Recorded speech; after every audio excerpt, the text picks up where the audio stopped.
Hello everyone, welcome back. Today we are at the track for some practice sessions. After the horrible performance I put up in race 2 last Thursday, I just knew I needed to come back and put in some practice.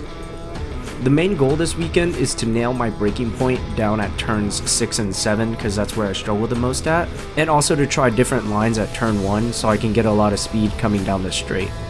I watched some of the faster drivers last race and took note of where they were applying throttle, and I wanted to try out some of their methods. So let's go ahead and jump right into the first practice. Okay, so here we are approaching turn 1. The first method I saw someone do was lift off the throttle before the corner and then roll back onto the throttle as they were turning into the corner. So that's what I did here, and I think for the first attempt I got really good exit speed out of that. The next thing I tried is going wide out onto this curbing. I noticed that a lot of people were doing this, and I'm assuming that you can just stay flat out on throttle and get really good speed coming down the straight, which is what I did, but the painted part there was really slippery, so it was hard to stay fully on throttle, but I did notice it did give a lot of exit speed. So here I am trying it again. That part of the track is actually really scary, and if you get it wrong you could slide off the track and go onto the grass. There is a cutout on the rumble strips for you to exit off of that painted part cleanly, but it is pretty close to the edge, and I was too scared to actually go that far into the painted area, so I ended up hitting the rumble strips. But I did notice that I got a lot of exit speed coming out of that corner by going out wide like that.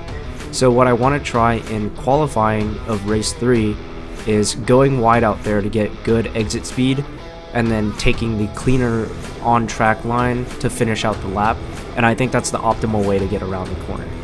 So that was a really good learning experience from practice session 1. We're gonna go and jump into session number 2 now. Okay, here we are in session number 2. There's a lot more traffic this time around. There are 4 slow carts in front of me. I'm able to get past 3 of them before the straight, and then I end up getting the 4th cart at the end of the straight.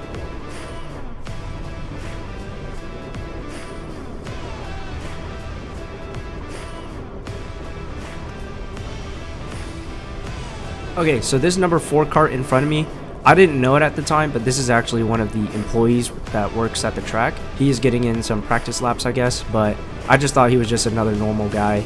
So I just try to chase him down and get past him as fast as possible.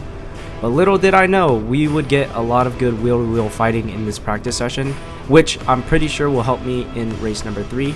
Here I go for the dive bomb in turn 6 and 7. I don't think he was expecting that at all because he did not fight back. But I ended up pulling away a little bit here after that move. Alright, at turn 6 I make a huge mistake and have a snap of oversteer, and this is where the number 4 cart actually catches back up to me. Here I am trying the alternative line at turn 1. The number 4 cart is able to take that inside line because he has better traction on the actual paved part of the track, and he overtakes me. But here I am going for the dive bomb again on the inside. This time he's actually expecting it, but I clipped the curb, but he's actually able to pull the switchback move on me and overtake me down at turn 7, which at this point I was like, okay, this guy really knows what he's doing. And after we come back into the pits, I realized that he was a worker, and then we had a good chat about our fight. But yeah, that was a really fun practice session.